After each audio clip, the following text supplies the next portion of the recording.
comes up to speak extra loud if they can, so that everybody hears. With the battery issue. So we have some guests here today. We have Maddie Morris, Lauren Morris, Maya Girard, and Emma Main. And they're going to be our speakers today. They are from CVU Student Amnesty International. I don't want to step on a lot of their conversation, so they'll tell you probably what Amnesty International is and what they're doing. As you remember, we gave them some money. We gave them $250 for a campaign to do some, I believe it was writing letters in particular, but you might have used it for a little broader scope. So I'm going to bring the four of you up.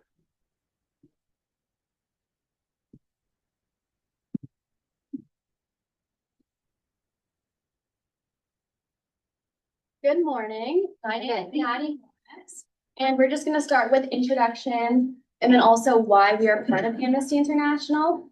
So we will talk soon about what Amnesty is, but I joined my freshman year when I heard about Masha Armani in Iran, and her case was just like, it was terrible. And what Amnesty was doing was spreading awareness, petitioning for justice for her. And I just strongly resonated with that. So I decided to join. And now I'm in my senior year and I've been in leadership for 2 years.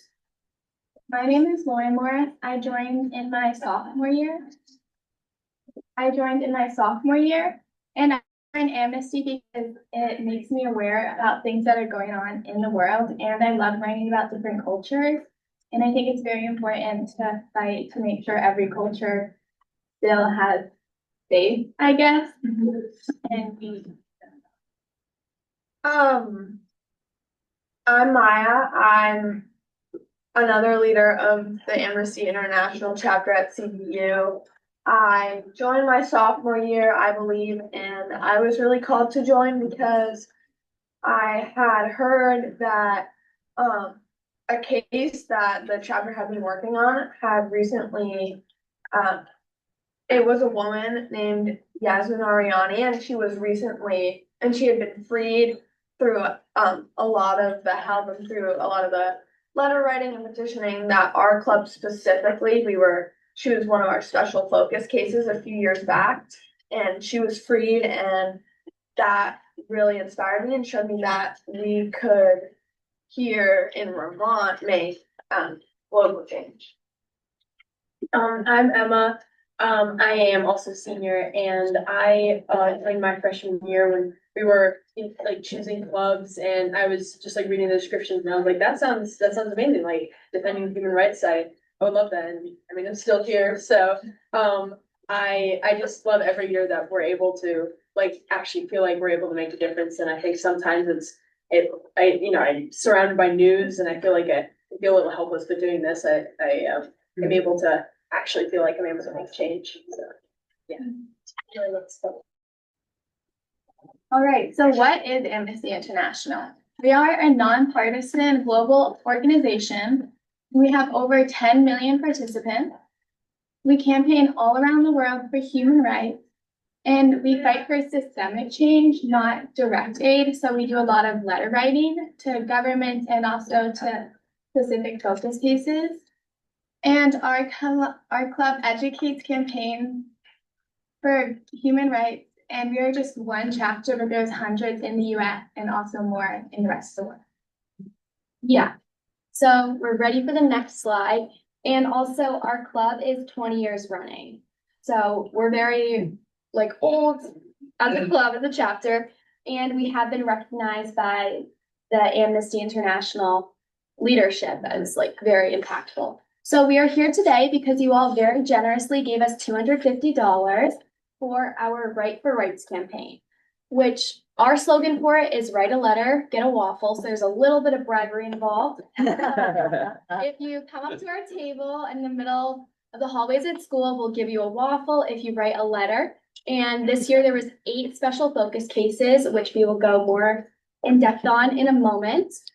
And it's a very impactful campaign.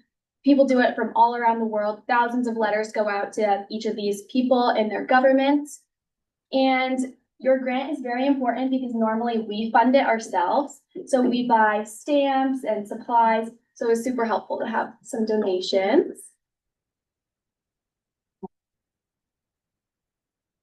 Yeah, this just emphasizes what we did on the waffle making.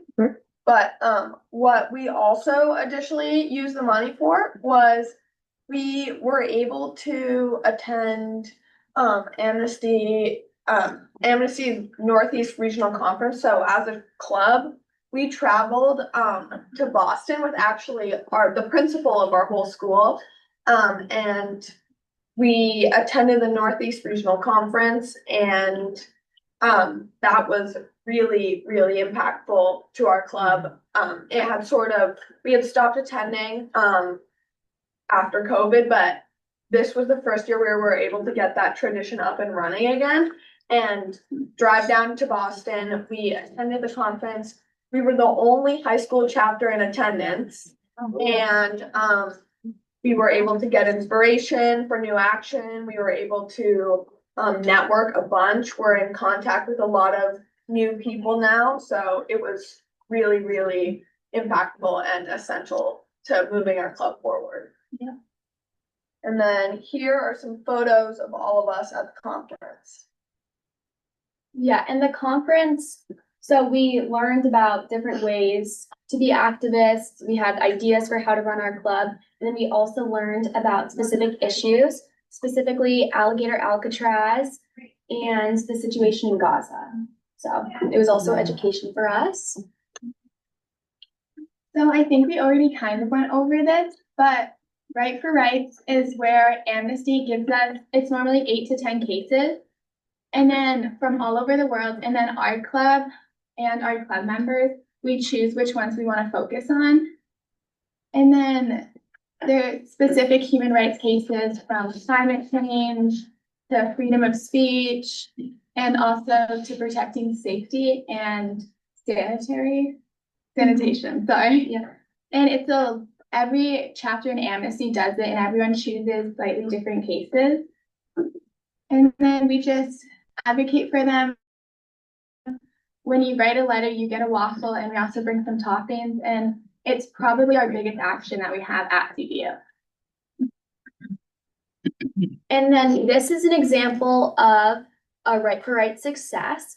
So last school year, we campaigned for Neth Nahara, who is from Angola. And sorry, what? No. Okay.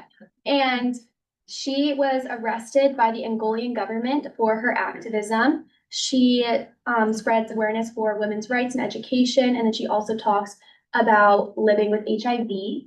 And she was convicted for outraging the state, which is obviously like a very subjective crime to be accused of.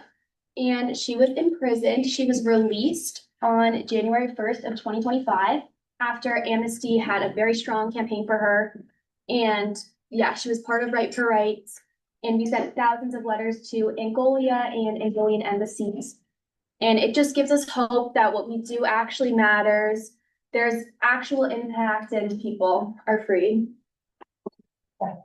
Okay, so this was our one of our cases that we wrote about specifically that our club voted on to choose. It is a sanitary issue in South Africa where a 3-year-old boy fell into a pit toilet during preschool. And unfortunately, he passed away. These are some of our cases on paper. And this is an example of sort of an action that we do that's more to raise awareness and less to bring it, obviously, because unfortunately he passed away. But this is one of, it's one example of a case we did, and yes, to raise awareness and bring reform to open hole toilets in South Africa. Oh, and this was our case from Myanmar, or Myanmar. So a photojournalist, was arrested and held in community detention, in 2023. Following just like a one-day trial where, he had no lawyer present, and he was sentenced to 20 years, with hard labor, and, has been reportedly beaten in prison and denied proper medical care, just for documenting the, devastation of Cyclone, Morsha in the Myanmar. And, this was Juan Lopez, in Honduras. He was a community leader, fighting against, open pit iron ore mines. And he was, even though he was granted protection measures, on by human rights, he, was assassinated in September of 2024, by a masked gunman as he left church. So the campaign isn't for his release, but it's for justice. And, yeah, and it was, and the shooter was arrested, but, and the powerful mining interests have not been held accountable.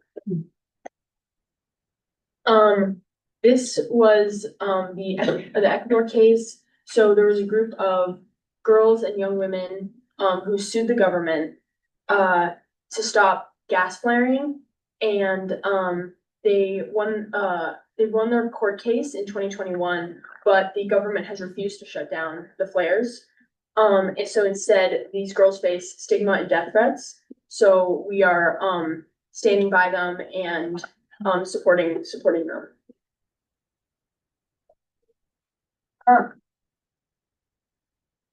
So this was another environmental case that we do, and a lot of times we like to partner with our, with another club at CVU called Enact, which is the, Environmental Action Club, and this was one of them, I believe.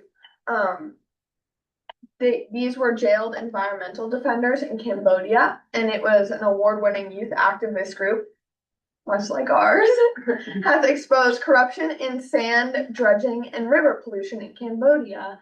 And they have been sentenced to 8 to 10 years, for plotting against the state. So these 5 activists are currently in prison, and, they're being held in separate remote prisons. So we also wrote in solidarity to them and to the Cambodian government to let them free immediately. This is other case on Eleanor. She is a reindeer herder in Norway. And there was a massive wind farm that was put very close to her home and in her community. This project threatens the survival of her culture, which is tied to reindeer herding. The Supreme Court previously ruled in a similar case that wind farms violated Sami rights, yet the government continues to push for the new project. The goal is to force the government to respect Indigenous people and to allow them to have their culture and their way of life. And then next we have Sonia Damni from Tunisia. And she was a special focus case, not for us, but just Amnesty, like, act on her now. So she's been in prison for a while now, and we've done a lot of work for her. So she is a prominent lawyer and critic of the government in Tunisia. And she was on TV and she sarcastically asked, what kind of extraordinary country are we talking about? And she was just like criticizing, everything that was going on in Tunisia, and she was imprisoned arbitrarily, and she has not been released. She has been humiliated in prison. Her family has had to flee the country, and they're still advocating for her. So this is a very long case that we've been working on, and we really hope to see improvement soon. So she was also a focus. This is our case from Madagascar. This is Mr. Demasoa. Him and his family fled the catastrophic drought in southern Madagascar in 2021, and they were moved to a resettlement site. But the site manager, so the site has been, it's been known as like a death trap, where it's surrounded by crocodile infested waters and it floods every rainy season. And Damaso acts as like the site manager, and he's been really asking for aid, and especially after recently his newborn niece died because her mother was too malnourished.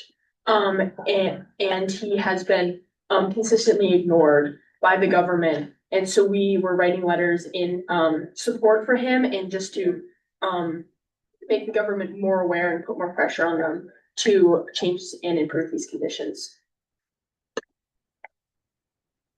Okay, so this is just what is next for our club. Some really, really exciting things. Because we were able to go to the Boston conference with help from you all, we were put in touch with some people that are pretty high up at Amnesty, and I think being the only high school group there made us look pretty good. But Maddie and I are attending Amnesty general meeting and lobbying on Capitol Hill with Amnesty for what is called Youth Lobby Day that they have every year, that sort of correlates with the general meeting. And we will be lobbying against inhumane and profit-driven systems of arbitrary and mass immigration detention, which is actually going on in our country. And we are able to go. Amnesty is fully paying for our trip, so we are very, very excited for that. And we also have our other big action that's coming up in March, I believe, which is National Week of Student Action.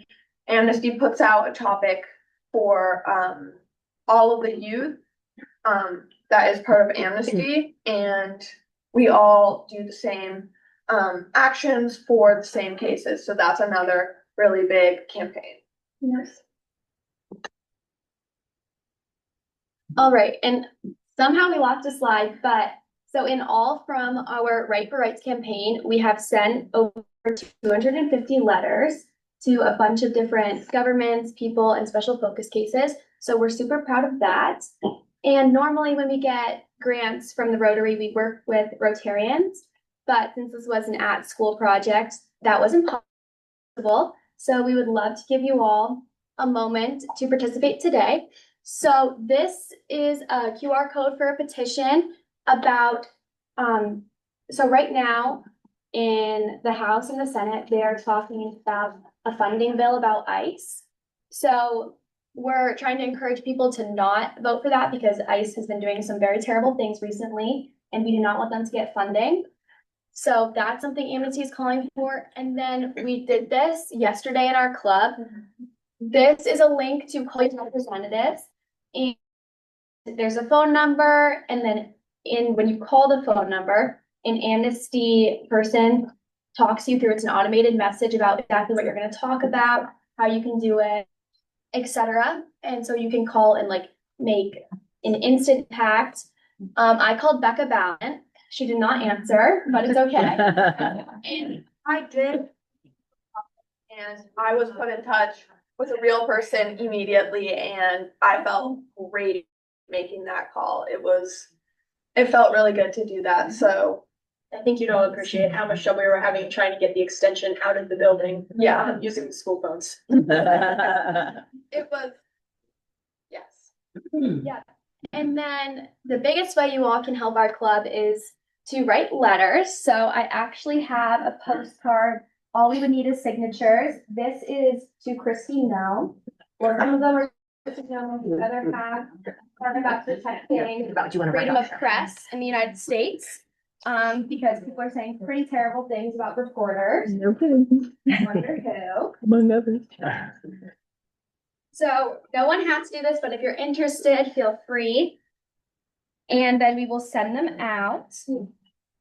Or you can also take some home to your family and friends and send them out on your own.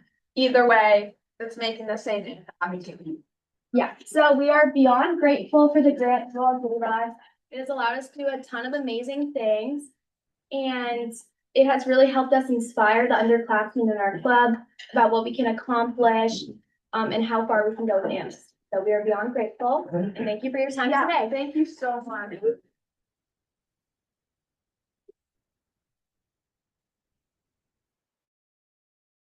Questions? Question. So your letter writing involves stamps and envelopes, you know, old fashioned letters, not Yeah. email. I'm just curious why, so.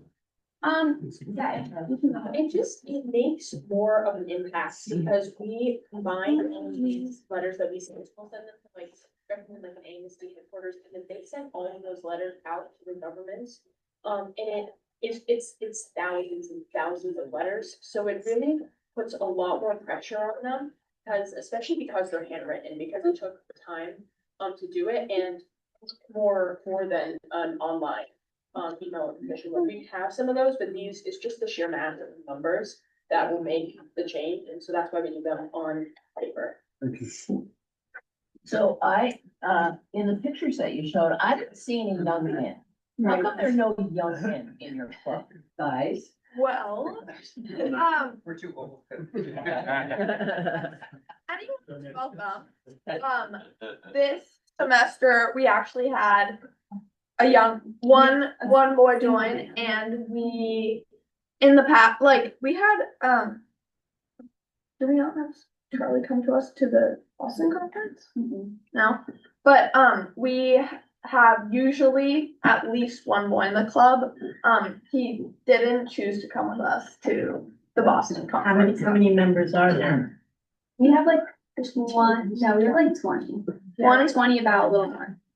So yeah, I don't know. We don't know why boys don't show up. Might you need to try. Yeah, we've tried our best. But I bet they eat the waffles though. they do eat the waffle.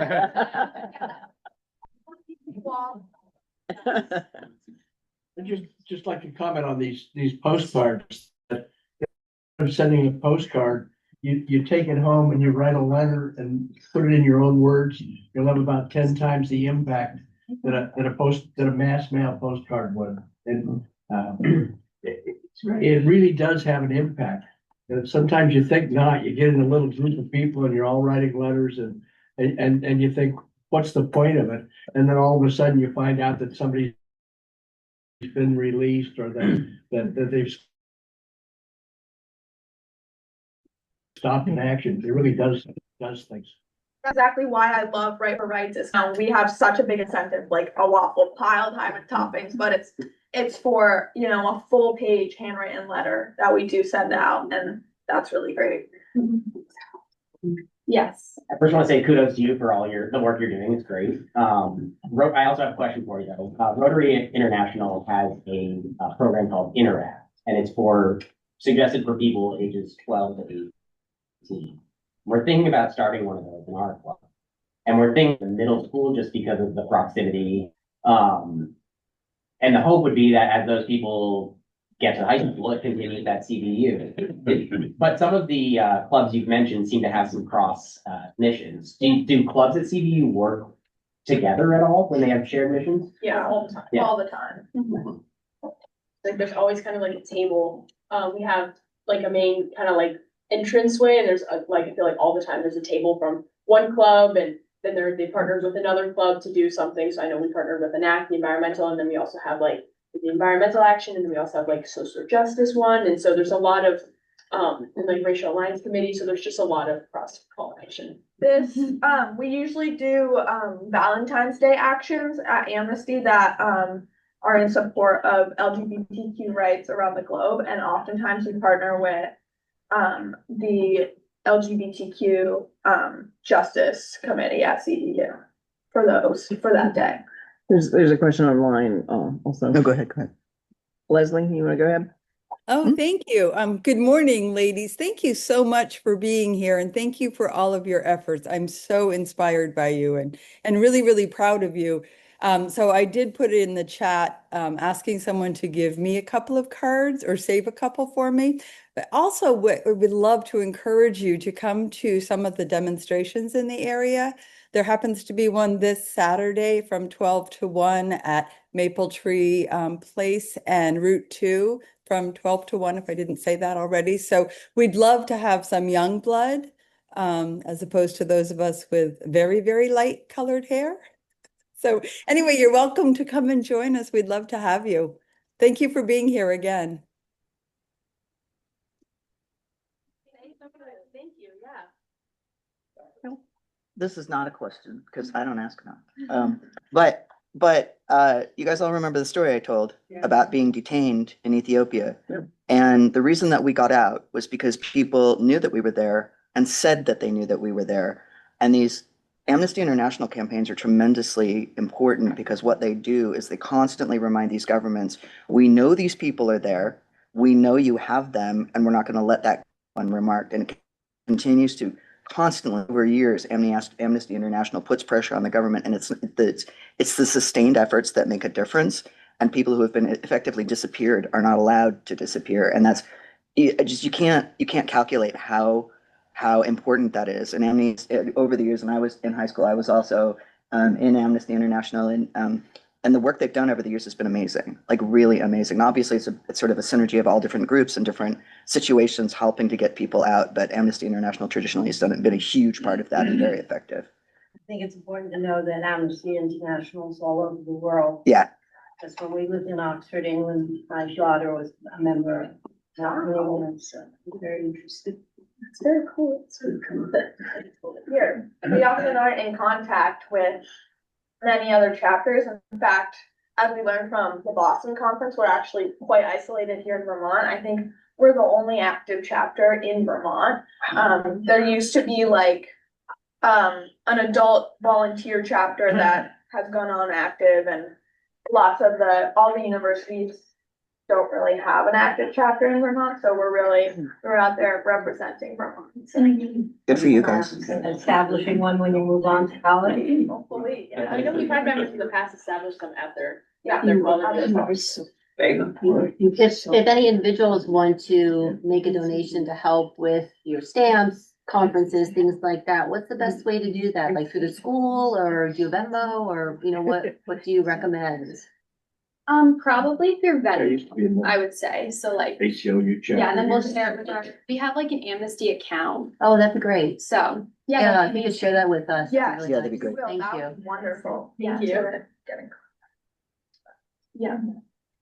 Okay, Cool. that's excellent. If somebody would send me the Venmo, I'll actually attach it to the meeting notice Great. that we Okay, have. thank you. Thanks So This is great. I think they deserve a round of applause. Yeah. Two things, I know you've been here before. In your name for speaking, we give a donation in your name at your club for the Williston Central School Mentoring Program. Oh, thank you so much. And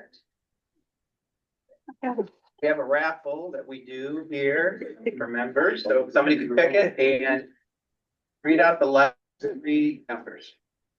370. Yes. It doesn't matter. Make somebody happy. Oh, yeah, here they are. Thank you both so much. Thank you. Thank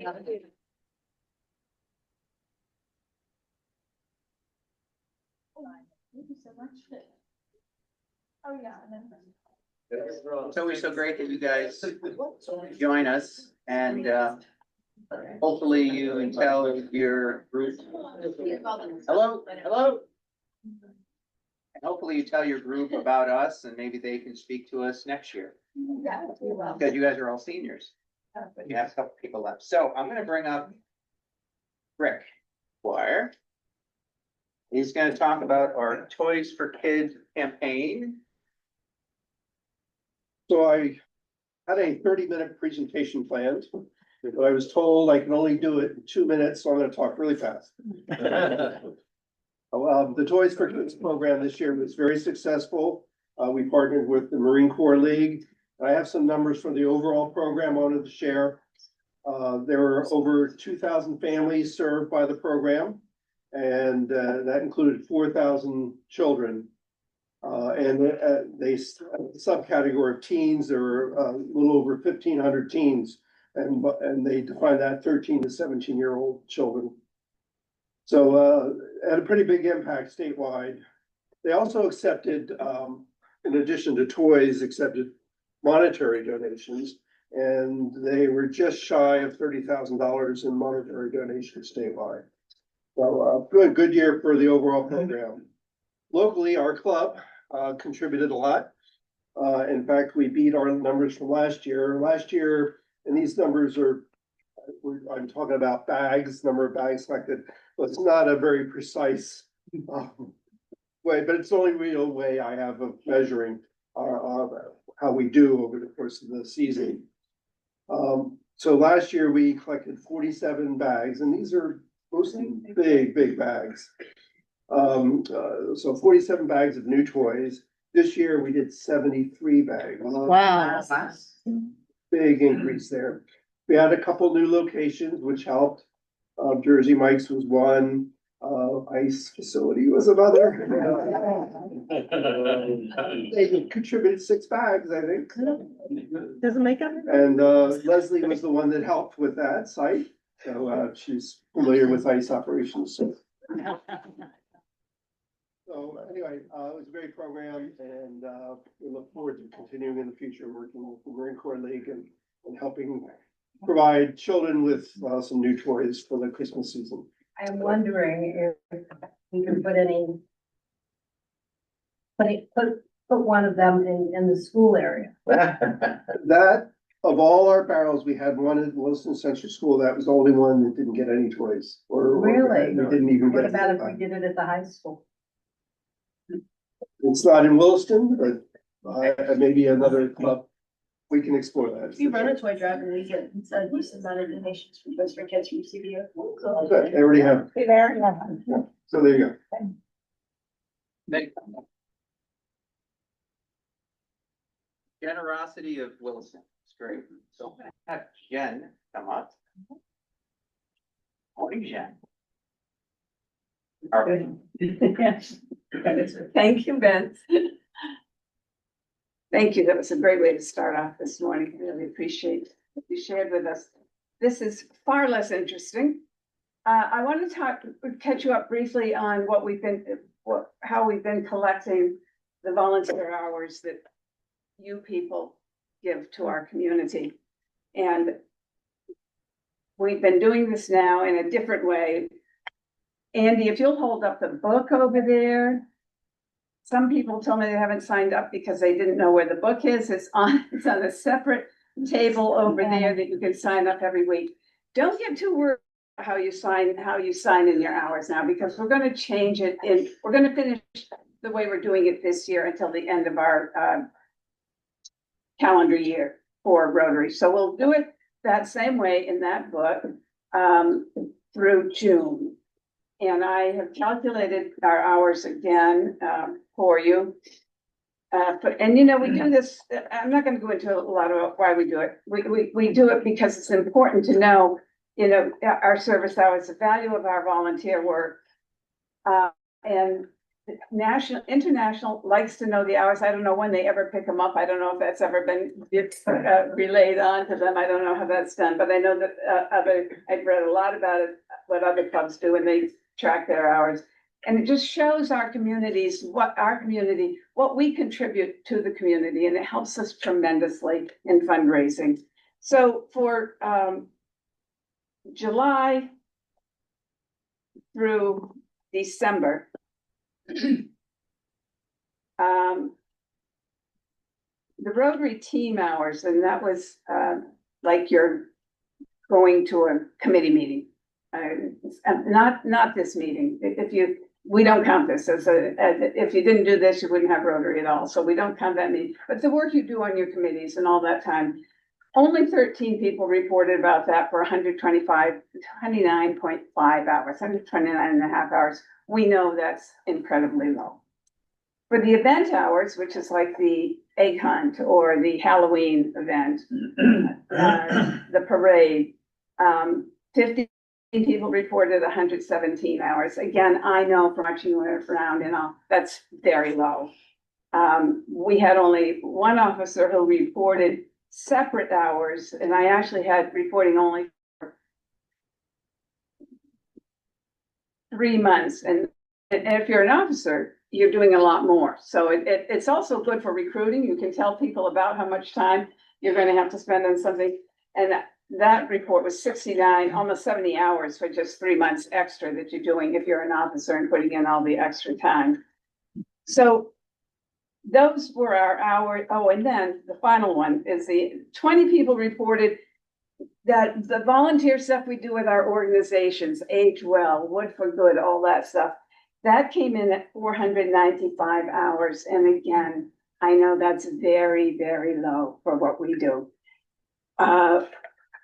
This is something that I want to keep doing, and I want to impress on people that what we do, what you do is important, and it's good to be able to share those hours. It's not to check up on individual people and see, oh, who reported who did. That's not what it is.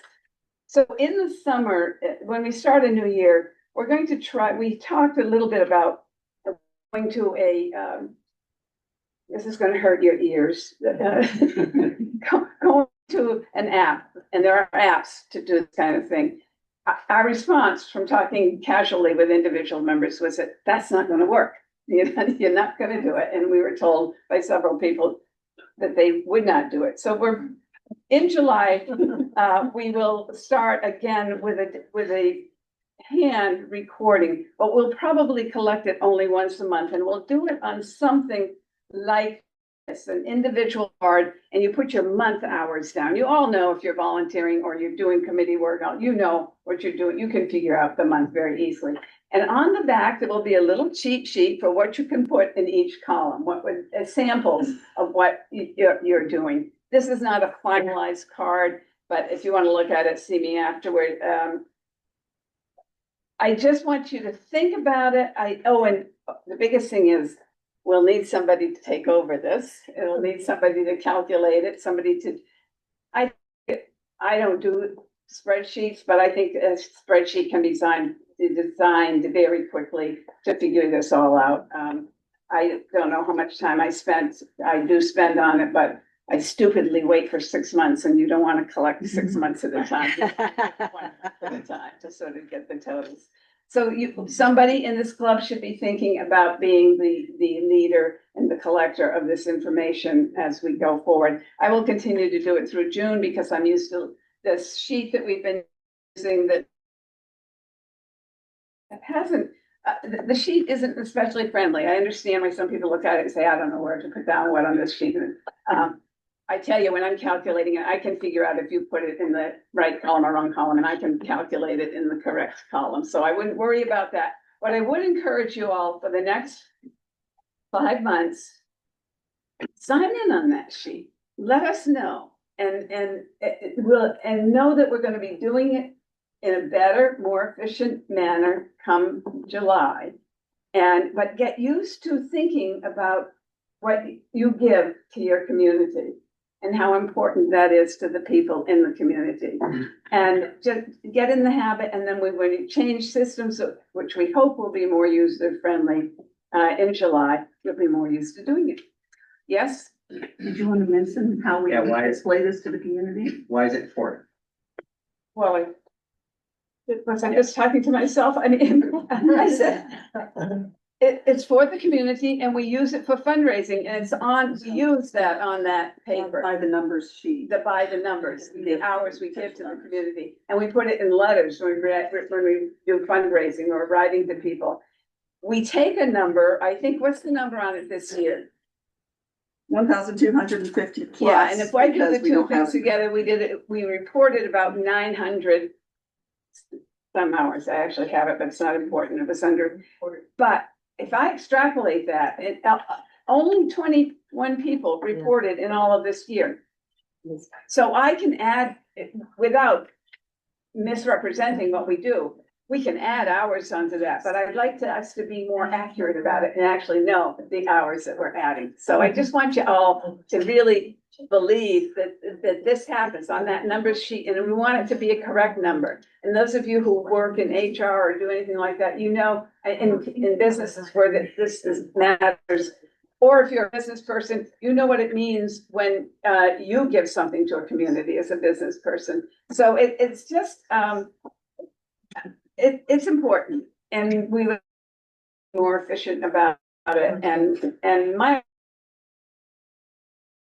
apologies for not having a very good form for you to do in the last, we've been doing it now a year, and yeah, all last year, and then the 4 months before. So we've been doing it for about a year and a half. So and before that, they collected hours anyway. So it's not a new thing. We just want to do it in a fashion that allows us, as Lisa says, to use it in a way that benefits our club. And also, I too think it helps. It's good information for a new member to look at, see how much time do you spend in Rotary, and it gives you a bit of an idea. So, thank you.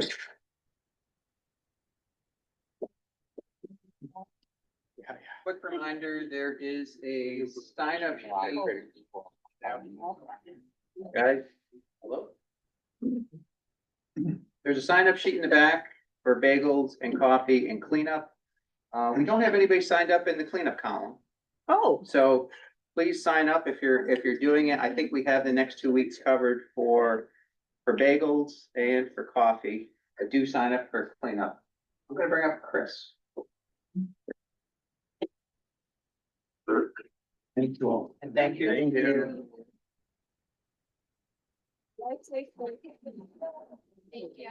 I'm out distributing something. Thanks, Faith. These are divided, so put one packet on each table. That'd be great. Oh, I think we're all set. Thank you, Jen. Here's another setup. So everybody should get one of these. Right. So about on each table, and everybody should get one. Then they're divided. Okay, I'm back. And this is actually a really good jumping off place. I want to give you just everybody take one of these because you know I often stand up here and I hold these two things up, and then nobody sees me after, or very few people see me after the meeting asking for coffee.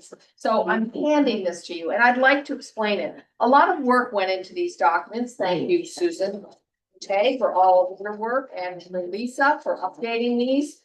So the first one I'd like to talk about is what we call by the numbers. So if you just take a look at it, let me walk you through it really quickly. This is really our impact on the community. This is a tool you can use when you go to a business, and we can get you extra copies. You can leave it behind, or you can talk from it if you actually are able to schedule, or you can mail it to somebody. But this shows the impact our club has on the community. And aside, this is the third Rotary club I've had an affiliation with. Second one I've been a member of. The first one was in Wilmington, Ohio, and my husband Dan was very actively involved in Rotary, and I'm that spouse that attended every Rotary event, a lot like Jason's wife did, and was as good as a member. There were no family options back then. And then I went to Ada, Ohio, a town of 3,500 people. They had a Rotary club. But why I'm mentioning this is because each of those locations, Wilmington and Ada, had many other service organizations and had chambers of commerce. We don't have many other service organizations here. We don't have a chamber of commerce. Those people combined did a lot of good work in their community. We are the organization, the sole organization that does the good work as a service organization, because the churches are out there and they're doing work as well. But we don't have and we partner with the Federated Church, but we don't have a plethora of organizations getting out there doing things like Easter parades and trunk or treat. We really do that by ourselves. We're it. We have a huge impact in our community. impact that we had. So 2 years ago, we decided to put this piece together again. Thank you, Susan, and all the people at the Observer that worked on it. And it's good. It needs to be out there. So it talks about the hours of service, how many active members there are. Again, we're looking back. This is the previous year. We made $19,600 in that time frame, and we used it the following ways. We gave money to CVU, right? We supported the Jean Garvin School, the Richmond Food Shelf, the Federated Church, Keep in Heavenly Peace. So we made an additional money after we supported our own service projects. We had money that we could make small donations to, again, better our community. We are making our communities better.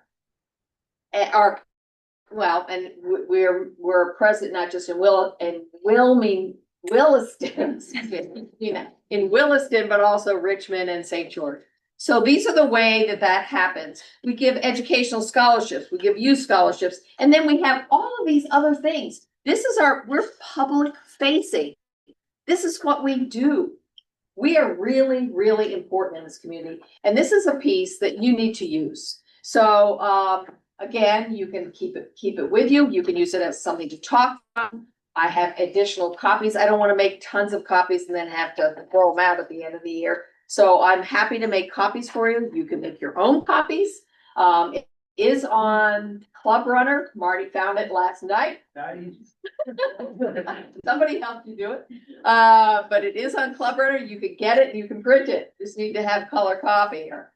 The other piece is what I call the pan piece. Now, talking about fundraising in general, we're talking about fundraising to support our service projects and our community events.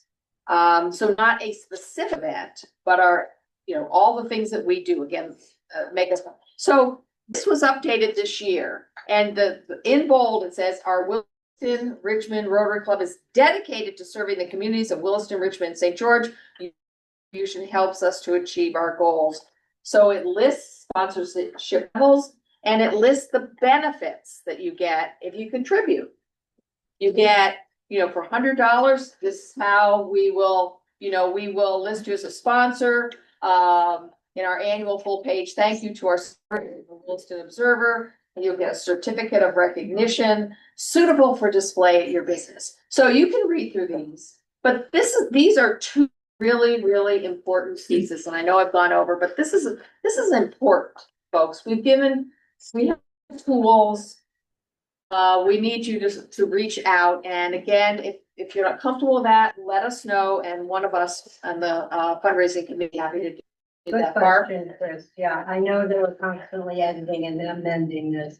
Where do we put our literacy supports, and where, I know we have this little picture here of everything like that, but we give a lot of money for Thanksgiving support, and certainly we give to our ministry. Well, we update this every year. Yeah. So that would be to Lisa.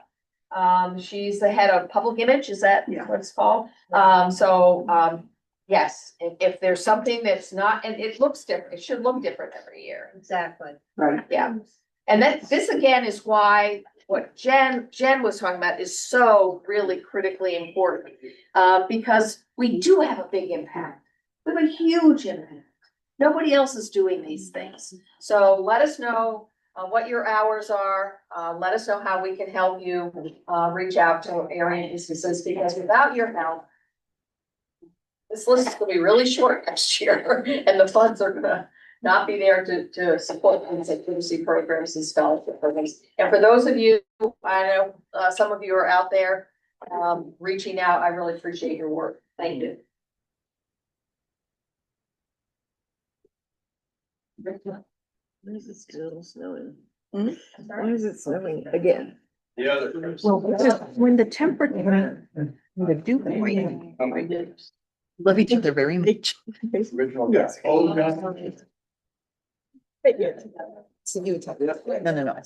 time is it? What time is it? 8:20. We're gonna hear 20, 30 second